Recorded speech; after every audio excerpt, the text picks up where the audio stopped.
ഞങ്ങൾക്കുറപ്പാണ് താങ്കൾ ഈ വീഡിയോ പൂർണ്ണമായി കണ്ടു കഴിയുമ്പോൾ ലൈഫ് ഇൻഷുറൻസിനെ കുറിച്ചുള്ള വലിയൊരു ഉൾക്കാഴ്ച ലഭിക്കുമെന്ന്.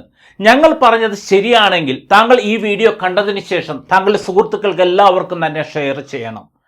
ഇതുവരെയും ഞങ്ങളുടെ യൂട്യൂബ് ചാനൽ സബ്സ്ക്രൈബ് ചെയ്യുകയോ ഫേസ്ബുക്ക് പേജ് ലൈക്ക് ചെയ്യുകയോ ചെയ്തിട്ടില്ലെങ്കിൽ ഞങ്ങളുടെ ഫ്യൂച്ചർ വീഡിയോസ് കൃത്യസമയത്ത് ലഭിക്കുവാൻ താഴെ ഡിസ്ക്രിപ്ഷനിലുള്ള ലിങ്കിൽ ക്ലിക്ക് ചെയ്ത് ഞങ്ങളുടെ യൂട്യൂബ് ചാനൽ സബ്സ്ക്രൈബ് ചെയ്യുവാനും ഫേസ്ബുക്ക് പേജ് ലൈക്ക് ചെയ്യുവാനും ഞങ്ങൾ അഭ്യർത്ഥിക്കുന്നു.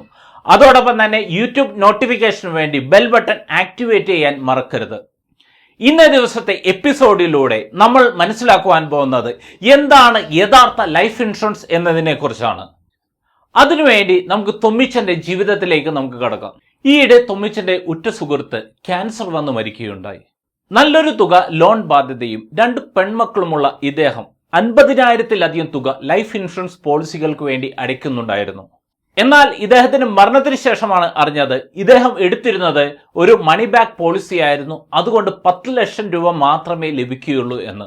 ഈ തുക അദ്ദേഹം എടുത്തിരുന്ന ലോണിന്റെ പകുതി പോലും അടയ്ക്കുവാൻ തികയുമായിരുന്നില്ല. ഇത് മാത്രമല്ല, ഇദ്ദേഹത്തിന്റെ വരുമാനത്തെ മാത്രം ആശ്രയിച്ചിരുന്ന ഇദ്ദേഹത്തിന്റെ ജീവിത പങ്കാളിയുടെയും മക്കളുടെയും ജീവിതം വളരെ ക്ലേശകരമായി. 50,000-ലധികം തുക ഇൻഷുറൻസ് പ്രീമിയമായി അടച്ചിരുന്ന തൊമ്മിച്ചന്റെ സുഹൃത്തിന്റെ ജീവിതം തൊമ്മിച്ചനെ ഇൻഷുറൻസിനെ കുറിച്ച് കൂടുതൽ പഠിക്കുവാൻ നിർബന്ധിതനാക്കി. ഇനി ആർക്കും ഇങ്ങനത്തെ ഒരു അവസ്ഥ വരാതിരിക്കുവാൻ വേണ്ടിയാണ് ഞങ്ങൾ ഈ കാര്യങ്ങൾ നിങ്ങളുമായി ഷെയർ ചെയ്യുന്നത്. Once again, welcome back to the Thommichan Tips powered by Dice Invest. My name is Crimson Dice.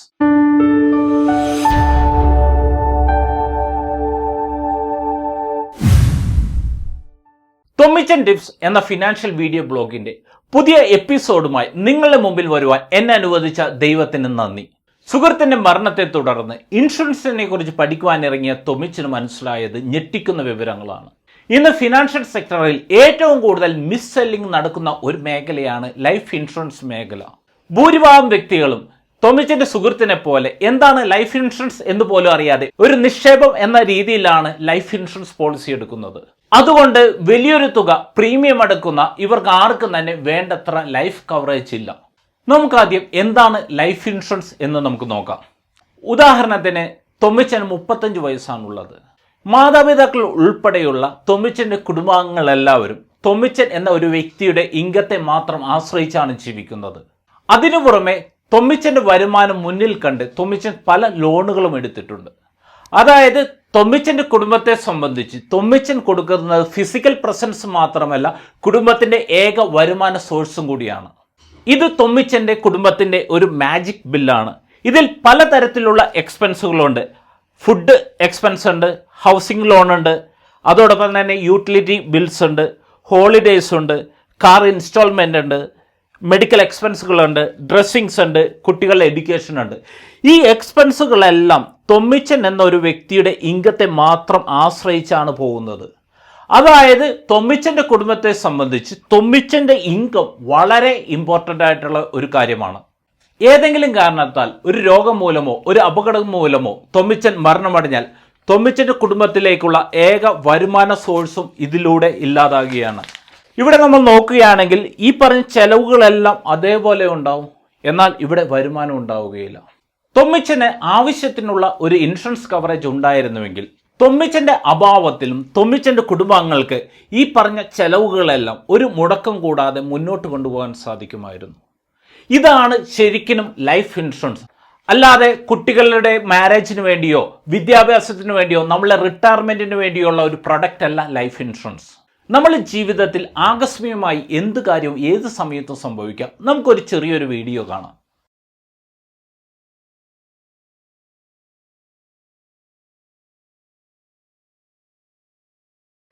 ഈ വീഡിയോയിലൂടെ താങ്കൾക്ക് മനസ്സിലായി നമ്മൾ എത്ര കെയർ ചെയ്ത് കഴിഞ്ഞു കഴിഞ്ഞാലും ഭൂരിഭാഗം കാര്യങ്ങളും നമ്മളെ കൺട്രോളിലുള്ള കാര്യങ്ങളല്ല.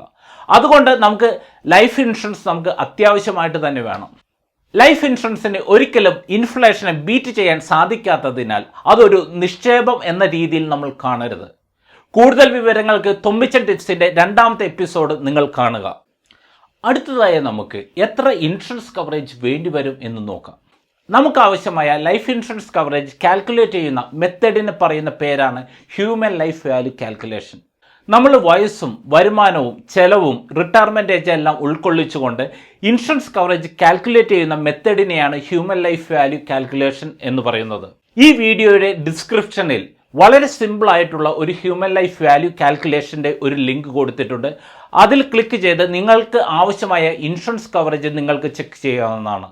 ഇതിനു പുറമെ നിങ്ങൾക്ക് ഏതെങ്കിലും തരത്തിലുള്ള ഫിനാൻഷ്യൽ കമ്മിറ്റ്മെന്റുകൾ നിലവിലുണ്ടെങ്കിൽ ആ തുകയും കൂടി അതിനോടൊപ്പം ചേർക്കണം. തൊമ്മിച്ചന്റെ ഹ്യൂമൻ ലൈഫ് വാല്യൂ കാൽക്കുലേഷൻ പ്രകാരം തൊമ്മിച്ചന് ഏറ്റവും ചുരുങ്ങിയത് 50 ലക്ഷം രൂപയുടെയെങ്കിലും കവറേജ് വേണം. സാധാരണ ആളുകൾ എടുക്കുന്ന ഒരു മണി ബാക്ക് പോളിസിയിലൂടെയോ ഒരു എൻഡോമെന്റ് പോളിസിയിലൂടെയോ 50 ലക്ഷം രൂപയുടെ കവറേജ് എടുക്കണമെങ്കിൽ ഏറ്റവും ചുരുങ്ങിയത് 2.5 ലക്ഷം രൂപയെങ്കിലും പ്രീമിയം അടയ്ക്കേണ്ടി വരും. പ്രതിമാസം 40,000 രൂപ വരുമാനമുള്ള തുമ്മിച്ചന് ഒരിക്കലും 2.5 ലക്ഷം രൂപ ഇൻഷുറൻസിന് വേണ്ടി പ്രീമിയം അടക്കുവാൻ സാധിക്കുകയില്ല. പിന്നെ എന്താണ് വഴി? വളരെ കുറഞ്ഞ പ്രീമിയത്തിൽ കൂടുതൽ കവറേജ് നമുക്ക് എടുക്കാവുന്ന പോളിസികളെ പറയുന്നതാണ് ടേം അഷുറൻസ്. ഇന്ന് എല്ലാ ഇൻഷുറൻസ് കമ്പനികളിലും തന്നെ ഈ തരത്തിലുള്ള ടേം അഷുറൻസുകൾ ലഭ്യമാണ്. സാധാരണയായി ടേം അഷുറൻസുകളിൽ ലൈഫ് കവറേജ് മാത്രമാണ് കവർ ചെയ്യുന്നത്. എന്നാൽ ചില കമ്പനികൾ ഇതോടൊപ്പം തന്നെ ചില റൈഡേഴ്സ്, പെർമനന്റ് ഡിസബിലിറ്റി, അതേ തരത്തിലുള്ള ചില റൈഡേഴ്സും കൂടി ആഡ് ചെയ്ത് തരാറുണ്ട്. തൊമ്മിച്ചന് 50 ലക്ഷം രൂപയുടെ കവറേജ് LICയിൽ നിന്ന് എടുക്കണമെങ്കിൽ തൊമ്മിച്ചൻ വർഷം അടയ്ക്കേണ്ട പ്രീമിയം വെറും 14,000 രൂപയാണ്. അതായത് ഒരു എൻഡോമെന്റോ മണി ബാക്ക് പോളിസി എടുക്കണമെങ്കിൽ 2.5 ലക്ഷം രൂപ അടയ്ക്കേണ്ടടുത്ത് വെറും 14,000 രൂപയ്ക്ക് അതേ കവറേജ് തന്നെ ലഭിക്കും. ഞങ്ങൾ നിങ്ങളോട് റെക്കമെൻഡ് ചെയ്യുന്നത് നിങ്ങൾക്ക് ആവശ്യമായ ഇൻഷുറൻസ് കവറേജ് നിങ്ങൾ ടേം ഇൻഷുറൻസിലൂടെ എടുക്കുക. അതിനുശേഷം വരുന്ന ബാക്കി തുക മ്യൂച്വൽ ഫണ്ട് പോലെയുള്ള ഏതെങ്കിലും നിക്ഷേപങ്ങളിൽ നിക്ഷേപിക്കുക. അങ്ങനെ നിങ്ങൾക്ക് ആവശ്യമുള്ള പരിരക്ഷയും ലഭിക്കും. നിങ്ങളുടെ സാമ്പത്തിക വളർച്ച ഉറപ്പുവരുത്തുവാനും നിങ്ങൾക്ക് സാധിക്കും. അടുത്തതായി നമുക്ക് ടേം ഇൻഷുറൻസ് എവിടെ നിന്നാണ് വാങ്ങേണ്ടത് എന്ന് നോക്കാം. ഒരു ഏജന്റ് മുഖേനയോ ഓൺലൈനായി നമുക്ക് ടേം ഇൻഷുറൻസ് വാങ്ങാവുന്നതാണ്. എന്നാൽ ഞങ്ങൾ റെക്കമെൻഡ് ചെയ്യുന്നത് അല്പം പ്രീമിയം കൂടിയായാലും ഒരു വിശ്വസിക്കാവുന്ന ഒരു ഏജന്റിന്റെ സഹായത്തോടു കൂടി വാങ്ങുന്നതായിരിക്കും ഏറ്റവും ഉചിതം. അതിന് കാരണം ടേം ഇൻഷുറൻസിന്റെ ശരിക്കും ബെനിഫിഷ്യറി നമ്മളല്ല, നമ്മൾ നോമിനിയാണ്. പൊതുവേ നമ്മൾ മരിച്ചു കഴിഞ്ഞാൽ മാത്രമേ ടേം ഇൻഷുറൻസിന്റെ ബെനിഫിറ്റ് ലഭിക്കുകയുള്ളൂ. അപ്പോൾ നമ്മളുടെ അഭാവത്തിൽ നമ്മുടെ നോമിനിക്ക് ഈ പറഞ്ഞ ഡോക്യുമെന്റേഷൻ്റെയും അങ്ങനെയുള്ള കാര്യങ്ങളെക്കുറിച്ച് ഒരു വ്യക്തത ഉണ്ടാകണമെന്നില്ല. എന്നാൽ അവിടെ ഒരു ഏജന്റ് ഉണ്ടെങ്കിൽ അദ്ദേഹം ഇതിനു വേണ്ട എല്ലാ സഹായങ്ങളും ചെയ്തു കൊടുത്തോളും. ഞാൻ എൻ്റെ ടേം ഇൻഷുറൻസ് പോളിസി എനിക്ക് ഇൻഷുറൻസിൻ്റെ ലൈസൻസ് ഉണ്ടായിരുന്നിട്ട് പോലും എനിക്ക് വിശ്വസിക്കാവുന്ന ഒരു സുഹൃത്തിൻ്റെ പക്കൽ നിന്നാണ് ഞാൻ വാങ്ങിയത്. അതിന് കാരണം നാളെ എനിക്ക് എന്തെങ്കിലും സംഭവിച്ചാൽ ഒരു ഏജന്റ് ഇല്ലെങ്കിൽ അതിനു വേണ്ട എല്ലാ ഡോക്യുമെന്റേഷൻ്റെ പുറകെ എൻ്റെ നോമിനി പോകേണ്ടി വരും. എന്നാൽ ഇവിടെ എനിക്ക് വിശ്വസിക്കാവുന്ന ഒരു ഏജന്റ് ഉള്ളതുകൊണ്ട് അതിനു വേണ്ട ഡോക്യുമെന്റേഷനെല്ലാം അദ്ദേഹം കംപ്ലീറ്റ് ചെയ്തോളും. സാധാരണയായി ഓൺലൈൻ മറ്റും നമ്മൾ പോളിസി എടുക്കുമ്പോൾ ഇതിൻ്റെ ക്ലെയിം പ്രോസസ്സിംഗ് എല്ലാം ചെയ്യുന്നത് ഒന്നില്ലെങ്കിൽ ഡിവിഷണൽ ഓഫീസിലോ അല്ലെങ്കിൽ ഹെഡ് ഓഫീസിലോ മറ്റുമായിരിക്കും. അപ്പോൾ നമുക്ക് ഈ ക്ലെയിം പ്രോസസ്സിങ്ങിനെല്ലാം നമ്മൾ ഈ ഹെഡ് ഓഫീസായിട്ട് നമ്മൾ കോൺടാക്ട് ചെയ്യേണ്ടി വരും. എന്നത് മാത്രമല്ല, ഓൺലൈൻ പോളിസികൾ എടുക്കുന്ന മിക്കവർക്കും വരുന്ന ഏറ്റവും വലിയൊരു മിസ്റ്റേക്ക് അവർ എടുത്തിരിക്കുന്ന പോളിസിയെക്കുറിച്ച് അവരുടെ നോമിനിക്ക് അറിവുണ്ടായിരിക്കില്ല. അതേസമയം ഒരു ഏജന്റിന്റെ പക്കൽ നിന്നാണ് നമ്മൾ പോളിസി എടുക്കുന്നതെങ്കിൽ നമുക്ക് എന്തെങ്കിലും സംഭവിച്ചു കഴിഞ്ഞാൽ ഈ ഏജന്റ് നമ്മളുടെ നോമിനിയുടെ പക്കൽ വന്ന് വേണ്ട ഡോക്യുമെന്റേഷൻ എല്ലാം കംപ്ലീറ്റ് ചെയ്തോളൂ. അതുകൊണ്ടാണ് ഞങ്ങൾ ഒരു ഏജന്റ് മുഖേന പോളിസി എടുക്കുവാൻ റെക്കമെൻഡ് ചെയ്യുന്നത്. ഈ ഒരു വീഡിയോയിലൂടെ നമ്മൾ ഇതുവരെ നോക്കിയത് എന്താണ് ലൈഫ് ഇൻഷുറൻസ് എന്ന് നോക്കി, നമുക്ക് എത്ര കവറേജാണ് ആവശ്യമുള്ളത് എന്ന് നമ്മൾ മനസ്സിലാക്കി. അതോടൊപ്പം തന്നെ ഏത് തരം പോളിസികളാണ് നമ്മൾ വാങ്ങേണ്ടത് എന്ന് മനസ്സിലാക്കി. അതോടൊപ്പം തന്നെ എവിടെ നിന്നാണ് നമ്മൾ പോളിസികൾ വാങ്ങേണ്ടത് എന്നും നമ്മൾ മനസ്സിലാക്കുകയുണ്ടായി. ഏറ്റവും കൂടുതൽ മിസ്സെല്ലിംഗ് നടക്കുന്ന ലൈഫ് ഇൻഷുറൻസിനെ കുറിച്ചുള്ള ഈ വീഡിയോ താങ്കൾക്ക് ഉപകാരപ്രദമായെങ്കിൽ താങ്കളുടെ സുഹൃത്തുക്കൾക്ക് എല്ലാവർക്കും തന്നെ ഷെയർ ചെയ്യണം. അതോടൊപ്പം തന്നെ ഒരിക്കൽ കൂടി ഞങ്ങൾ യൂട്യൂബ് ചാനൽ സബ്സ്ക്രൈബ് ചെയ്യുവാനും ഫേസ്ബുക്ക് പേജ് ലൈക്ക് ചെയ്യാനും ഞങ്ങൾ അടുത്ത ആഴ്ച സാമ്പത്തിക മേഖലയിലെ പുത്തൻ വിശേഷങ്ങളുമായി തൊമ്മിച്ച ടിപ്സിൽ നമ്മൾ കാണുന്നത് വരെ ഗുഡ് ബൈ.